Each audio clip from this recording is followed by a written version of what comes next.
ലുസ്ത്ര എന്ന് പറഞ്ഞ സ്ഥലത്ത് പ്രസംഗിച്ചുകൊണ്ടിരിക്കുമ്പോൾ അമ്മയുടെ ഗർഭം മുതൽ മുടന്തനായി ഒരിക്കലും നടന്നിട്ടില്ലാത്തയും കാലിന് ശക്തിയില്ലാതെയും ഒരു പുരുഷൻ അവിടെ ഇരുന്നിരുന്നു. അവൻ പൗലോസ് സംസാരിക്കുന്നത് പൗലോസ് ശ്ലീഹ ദൈവവചനം പ്രസംഗിക്കുന്നത് കേട്ട് അവനെ ഒറ്റുനോക്കി. അവൻ ഇങ്ങനെ ശ്രദ്ധയോടെ വചനം കേട്ട് ഇങ്ങനെ ഇരിക്കുക.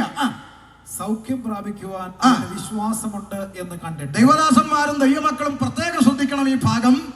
അവർ പ്രസംഗം കേട്ടുകൊണ്ട് അവൻ ഇങ്ങനെ ഇരിക്കുന്ന ശ്രദ്ധയോടെ ഇരിക്കുന്നത് പൗലോസ് ശ്ലീഹ കണ്ടപ്പോൾ പരിശുദ്ധാത്മാവ് അകത്തുള്ള അഭിഷിക്തന്റെ ഹൃദയത്തിനകത്ത് ഒരു ചിന്ത വന്നു. ഇവൻ വചനം കേൾക്കാൻ ഇരിക്കുന്ന അവന്റെ ആ മട്ട് കണ്ടിട്ട് സൗഖ്യം പ്രാപിക്കാനുള്ള ഒരു വിശ്വാസം അവന്റെ അകത്ത് രൂപപ്പെടുന്നുണ്ടെന്ന് പ്രസംഗിക്കുന്നവനെ ആത്മാവിൽ തിരിച്ചറിഞ്ഞു. മനസ്സിലായോ? പ്രസംഗിക്കുന്ന ദൈവദാസൻ ആത്മാവിൽ തിരിച്ചറിഞ്ഞു. ആ കേട്ടുകൊണ്ടിരിക്കുന്നവന്റെ ഉള്ളിൽ ഒരു വലിയ വിശ്വാസം രൂപപ്പെട്ടു വരുന്നുണ്ട് ദൈവത്തോട് എന്ന ആത്മാവിൽ മനസ്സിൽ